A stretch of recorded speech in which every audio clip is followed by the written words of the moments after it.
ये वो वक्त था कि जब भारत के 4 राफेल तैयारों ने भारतीय शहर हरियाणा के अंबाला फिजाई अड्डे से उड़ान भरी और वो 1200 किलोमीटर की जमीनी रफ्तार से पाकिस्तान की जानिब बढ़ रहे थे और पाकिस्तान की फिजाई हदूद से इंतहाई करीब आ चुके थे। ताहम किसी भी वक्त उन्होंने पाकिस्तान की फिजाई हदूद को क्रॉस नहीं किया, मगर क्योंकि ये तैयारे फिजा से जमीन में मार करने वाले जदीद स्पाइस 2000 मिसाइलों से लैस थे जिनकी रेंज 200 किलोमीटर है, इसलिए ये भारतीय फिजाइया का एक हॉस्टाइल एक्ट यानी जाराना इकदाम था, क्योंकि भारतीय तैयारे उस वक्त अपनी फिजाई हदूद में रहते हुए पाकिस्तान में जमीनी कार्रवाई कर सकते थे। मगर अभी ये तैयारे 40,000 फीट की बुलंदी पर परवाज कर ही रहे थे कि पाकिस्तान के एयर डिफेंस सिस्टम ने इलेक्ट्रॉनिक वॉरफेयर एसेट्स के जरिए राफेल तैयारों के ऑनबोर्ड सेंसर्स की एक्सटेंसिव जैमिंग की, यानी राफेल तैयारों के कम्युनिकेशन और रडार सिस्टम को मुकम्मल तौर पर जाम कर दिया, जिससे इन तैयारों का आपस में और जमीन से राब्ता मुनक़ता हो गया। इसी दौरान पाक फिजाइया के J-10C तैयारे भी भारतीय राफेल तैयारों का सामना करने और किसी भी किस्म की कार्रवाई रोकने के लिए फिजा में मौजूद थे,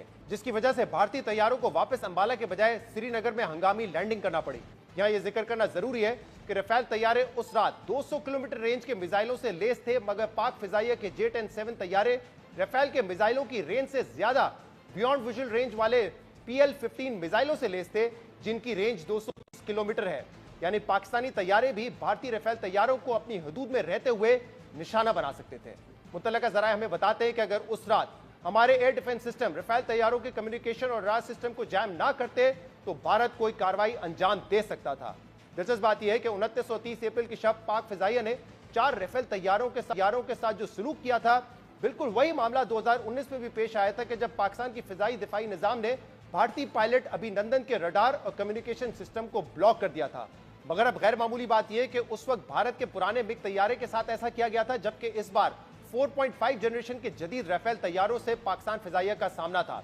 अहम बात यह कि 29 और 30 अप्रैल की शब को नाकामी का सामना करने के बाद भारतीय फिजाइया परसों रात दोबारा पाकिस्तान में कार्रवाई करने की तैयारी कर रही थी और इस मामले की इंटेलिजेंस मिलते ही पाकिस्तान ने उसी वक्त 40 से 50 तैयारे एयरबोर्न किए, जिसमें F-16, J-10C और JF-17 शामिल थे। मुतालिका ज़राए के मुताबिक पाकिस्तान की उस कार्रवाई ने भारतीय फिजाइया को अपना मंसूबा तय करने पर मजबूर कर दिया। यानी ये वाज़ेह है कि भारत मुसलसल पाकिस्तान के खिलाफ कार्रवाई के लिए पड़तोल रहा है, मगर पाकिस्तान की मुसल्लह अफवाज इन कोशिशों को नाकाम बना रही है। और मुतल्लिका ज़राए के मुताबिक मुसल्लह अफवाज बिलखसूस पाक फिजाइया की मल्टी डोमेन सलाहियतें भारतीय अज़ाइम नाकाम बनाने में अहम किरदार अदा कर रही हैं। मुतल्लिका ज़राए का कहना है कि पाक फिजाइया इलेक्ट्रॉनिक साइबर स्पेस वॉरफेयर के शोबों में भारत से हमेशा एक कदम आगे रही है और पाकिस्तान ने पिछले 4-5 रोज में इन जदीद सलाहियतों का भरपूर इस्तेमाल किया है और ऐसे प्रोएक्टिव कार्रवाइयां की हैं जिनकी तफसीलात हम मामले की हसासियत की वजह से आपके सामने नहीं रख सकते, लेकिन यह वाज़ेह है